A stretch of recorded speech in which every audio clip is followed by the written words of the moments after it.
Hey everyone, welcome back to my channel Purnima किसी blog. और आप सब कैसे हैं? आई होप आप सब बहुत अच्छे से होंगे और मैं भी बढ़िया हूँ। और आप बोलोगे कि इतना खुश क्यों हैं आप? तो भाई कुछ गुड न्यूज़ सुनानी है तो खुश तो रहना बनता है।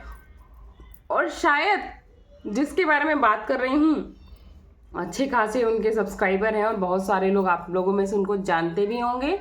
और इस गुड न्यूज़ के साथ साथ आपको बहुत सारी चीज़ें ऐसी पता चलेंगी जो आज हमारे सोसाइटी में बहुत सारे लोग फेस कर रहे हैं और बहुत डिप्रेस हो जाते हैं। लेकिन इसको सुनने के बाद अगर वो थोड़ी सी प्रिकॉशन और थोड़ा सा मोटिवेशन रखते अपनी लाइफ में तो वो कभी भी फेल नहीं होंगे और उनकी लाइफ में खुशी आएगी ही आएगी, क्योंकि पॉजिटिविटी और हमारी मेहनत कभी भी बेकार नहीं जाती है। तो चलिए वीडियो को स्टार्ट करते हैं और उम्मीद करते हैं कि आप वीडियो को पूरा देखेंगे विदाउट स्किप किए हुए और अपनी राय ज़रूर देंगे। और जो किस समस्या से ग्रसित हैं उनको भी एक उम्मीद मिलेगी, एक मोटिवेशन मिलेगी। तो चलिए वीडियो स्टार्ट करते हैं।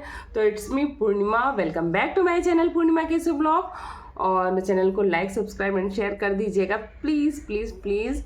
और कमेंट बॉक्स में अपना एक कमेंट्स आप ज़रूर छोड़ के जाइएगा। चलिए आज मैं बात करने वाली हूँ सबा और इब्राहिम के बारे में। बहुत नोन फेस हैं और बहुत दिन से परेशान थे। किसके लिए? एक औलाद के लिए। शायद इनका नाम सुन के आप लोगों को बहुत सारे लोग जान भी गए होंगे, क्योंकि क्या है ना, सबा बहुत ही क्यूट गर्ल, बहुत अच्छी लड़की है। दो साल पहले उसकी प्रेगनेंसी हुई थी, लेकिन उसको ना थायराइड और पीसीओडी की प्रॉब्लम है। तो इस वजह से कंसीव करने के बाद भी कुछ टाइम बाद उसका मिसकैरेज हो गया था। तो मिसकैरेज होने के बाद रियली आप समझ सकते हो जिनके साथ ये चीज़ें हो सकी कितना मतलब पेनफुल होता है पूरी फैमिली के लिए भी और अपने जो झेल रहा है। तो उसका तो कुछ आप उसके लिए शब्द ही नहीं है कि उसके दर्द को हम कैसे बयां करें। और पूरे 2 साल का ट्रीटमेंट चला है उनका और काफ़ी प्रिकॉशंस लिए हैं उन्होंने, काफ़ी कुछ किया है।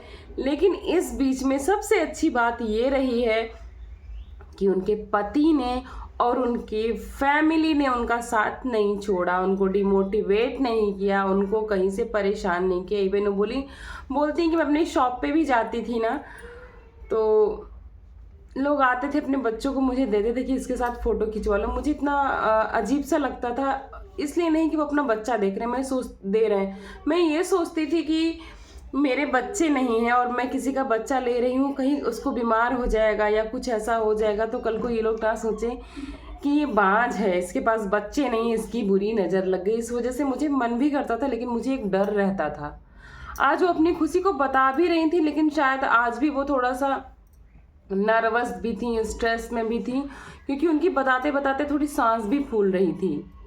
लेकिन बोल रही थी ये खुशी शायद मैं आप लोगों के साथ बहुत पहले शेयर कर देती, लेकिन जब तक कोई चीज़ निश्चित नहीं होना और एक बार इस तरह की दुर्घटना हो जाए तो आदमी डरता बहुत है। उन्होंने बोला कुछ स्कैन बाकी थे मेरे, जिसमें ये देखना बाकी था कि बेबी पूरी तरह से ठीक है या नहीं है, क्योंकि कई बार ऐसा होता है कि हम कंसीव कर लेते हैं और जब केस ऐसे कॉम्प्लिकेटेड होते हैं तो फिर ज़्यादा ही होता है कि जब एक बार बच्चा सही सलामत हमें दिख जाता है उसके बाद हमें अनाउंस करना अच्छा लगता है। नहीं तो कभी कभी स्कैन में ख़राब आ जाता है कि बच्चे के अंग में इंटरनल कोई प्रॉब्लम है, एक्सटर्नल कोई प्रॉब्लम है। मुझे लगता है बहुत सारे लोग इस चीज़ से गुजरते हैं और उनको डर था, तो उन्हें लगा कि जब तक हम निश्चित ना हो जाए हमें अपनी ऑडियंस को नहीं बताना चाहिए। फिलहाल अभी भी उनके मन में एक बहुत बड़ा डर है, लेकिन उन्होंने बता दिया कि भाई हमारे घर में आप लोगों की दुआओं की वजह से, हमारी फैमिली के सपोर्ट की वजह से, हमारे हस्बैंड के सपोर्ट की वजह से इतनी बड़ी खुशी आने वाली। और मैं बहुत खुश हूँ और मैं बहुत आभार भी व्यक्त करती हूँ। हालांकि उन्होंने बोला कि इतनी कॉम्प्लिकेशन के बाद जो चीज़ें हमें मिली हैं ना, हम इतना डर रहे हैं कि जब तक वो मेरे हाथ में नहीं आ जाएगी शायद मैं इस डर को ख़त्म नहीं कर पाऊँगी, चाहे जो कोई मुझे कितना भी समझा ले। और शायद सही है, जब इतनी मिन्नतों के बाद वो सब चीज़ें हो रही ना, उसके अंदर एक डर है। वो बोल रही जब तक मैं अपने हाथों में उसको नहीं ले लूँगी तब तक शायद मैं वो सेफ्टी नहीं फील कर पाऊँगी, शायद मैं उस स्ट्रेस को चाह के भी नहीं ख़त्म कर पाऊँगी। जबकि डॉक्टर्स, फैमिली सब लोग बोल रहे हैं इस टाइम में आपका स्ट्रेस लेना बिल्कुल भी अच्छा नहीं। लेकिन ऐसे मौके पे पूरा परिवार आया है, बहुत अच्छा लगा मुझे देख के, बहुत खुशी लगी। क्योंकि जैसे ये ना लाइफ का ऐसा मोमेंट होता है ना कि जब आपको इसमें थोड़ा सा लोग सपोर्ट करते हैं ना तो बहुत स्पेशल फील होता है। और जो स्पेशल फीलिंग होती है ना आपको बहुत मोटिवेशन देती है। आपका स्ट्रेस ना अपने आप रिलीव हो जाता है। आप अपने आप में ना बहुत एनर्जेटिक फील करते हो जब आपकी फैमिली आपका साथ देती है, वो भी इतने टफेस्ट टाइम में। क्योंकि जो प्रेगनेंसी की जर्नी होती है वो सबके लिए टफ होती है, लेकिन खासकर जिसके लिए थोड़ी सी कॉम्प्लिकेशन हो उसके लिए और ज़्यादा। इस टाइम में ना लोग समझते नहीं हैं। क्या होता है कि कुछ लोग कहते हैं अरे ये तो नॉर्मल चीज़ें, कॉमन चीज़ें सबके साथ होती ही होती, कौन सा तुम अनोखा काम कर रही हो। लेकिन जो प्रॉब्लम वो फेस करता है बंदा वही समझ सकता है। और ऐसे में उनके परिवार का सपोर्ट देख के कि पूरी की पूरी फैमिली कितना खुश और कितना सब उनका मुंह मीठा करते हुए भी नजर आ रहे हैं, मुझे भी बहुत अच्छा लगा। और उनके हस्बैंड ने एक बात बहुत अच्छी बोली, मुझे लगता है एक मतलब लेडीज़ या मदर वाइफ तो बोल सकती, लेकिन एक हस्बैंड ने जो बात बोली रियली मुझे बहुत अच्छी लगी कि अगर आपके घर में भी ऐसी चीज़ें हैं, और उन्होंने भी बोली है कि अगर किसी को प्रॉब्लम है औलाद अभी नहीं, तो आप ये मत सोचो कि आप अधूरे हो, आप पूरे हो। और आप कोशिश करते रहो, बिल्कुल भी डिमोटिवेट नहीं हो। आप ट्रीटमेंट लो, आप लोगों से दुआएं लो, ज़रूर आपको भगवान या फिर जो उनकी लैंग्वेज बोले अल्लाह आपको औलाद से नवाजेगा। लेकिन इस टाइम पे आपको अपने परिवार का साथ नहीं छोड़ना है, क्योंकि सबसे पहला साथ ना परिवार छोड़ देता है। जिसके बहुत दिन तक बच्चे नहीं होते ना, वो बोल रही थी कि लोग मेरे आते थे शॉप पे और बोलते थे कि मेरे तो 16-16 साल बाद बच्चे हुए, 8-8 साल बाद बच्चे। मुझे समझाते थे, रियली मुझे बहुत रिलीफ फील होता था। ऊपर से मेरे पतिदेव बोलते थे तुम इनकम्प्लीट नहीं हो, ठीक है भगवान चाहेंगे तो हमें ज़रूर मिलेगी उनकी ये ब्लेसिंग्स, अगर नहीं चाहे तो भी तुम कंप्लीट हो। जब ये सहारा मिल जाता है ना, रियली आदमी अपने आप में कंप्लीटनेस भी महसूस करता है और मोटिवेट भी महसूस करता है। और उसको एक जो सबसे बड़ा सपोर्ट होता है ना वो मिल जाता है, तो लगता है कि अब हाँ सब कुछ हो जाएगा, इतना लाइफ टफ नहीं है। क्योंकि जब एक माँ के पास एक बच्चा नहीं होता, मतलब एक औरत के पास एक बच्चा नहीं होता, तो उसको वैसे ही लोग, पूरी दुनिया कुछ भी कहने से डरती है, मतलब डरती नहीं है, कुछ भी कह जाती। लेकिन अगर अपना परिवार और ख़ासकर अपना हस्बैंड भी कह जाए ना, तो वो औरत जिंदा तो रहती है, लेकिन उसके ऊपर क्या गुजरती है, कैसे रहती है, शायद उसके सिवा कोई भी नहीं समझ सकता है।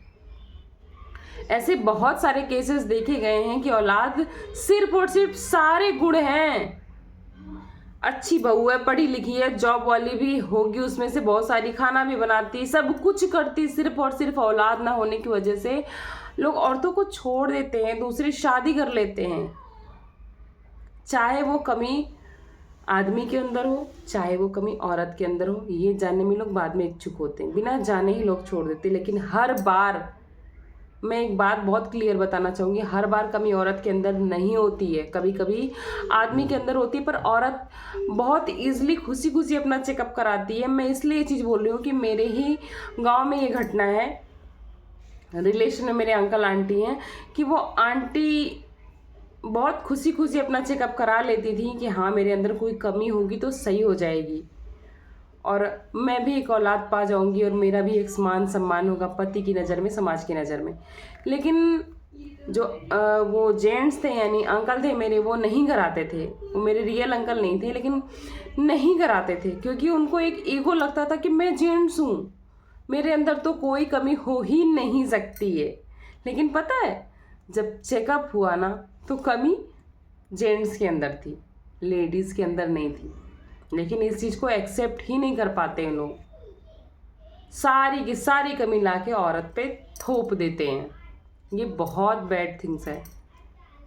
आप दोनों पार्टनर हो, इक्वल हो, कोई कम नहीं होता, कोई ज़्यादा नहीं होता, पार्टनर हमेशा इक्वल होता है। तो आपका एक बच्चे के आने में औरत का ही सबसे ज़्यादा योगदान होता है मतलब उसकी जो प्रेगनेंसी जर्नी है, बाकी तो दोनों का होता है। तो आपको अगर कोई प्रॉब्लम है तो दोनों को बराबर चीज़ें करनी चाहिए, बिना किसी हेजिटेशन के, बिना मेल ईगो के। तो चलिए मैं भी दुआ करूँगी कि भाई जिसके पास इस तरह की कोई कमी हो, भगवान करे उसकी गोद भर जाए और सब कुछ अच्छा हो जाए। और इससे पॉजिटिव वीडियो के साथ मैं इसको एंड करूँगी और उम्मीद करूँगी आप सब उनको खूब सारी बधाइयाँ देंगे। मेरे वीडियो में भी दीजिएगा भाई जिनको पसंद होगा, और जिनको भी इच्छा होगी आप लोग ज़रूर बताना कि आप लोग को क्या प्रॉब्लम है। तो अगर आप जिस सिटी से होंगे कुछ सिटी के बारे में मुझे जानकारी मैं आपको ज़रूर सजेस्ट करूँगी। चलिए मिलती हूँ आपको नेक्स्ट वीडियो में, तब तक के लिए अपना खूब सारा ख्याल रखिए। थैंक्स फॉर वॉचिंग पूर्णिमा के सब लोग, बाय बाय।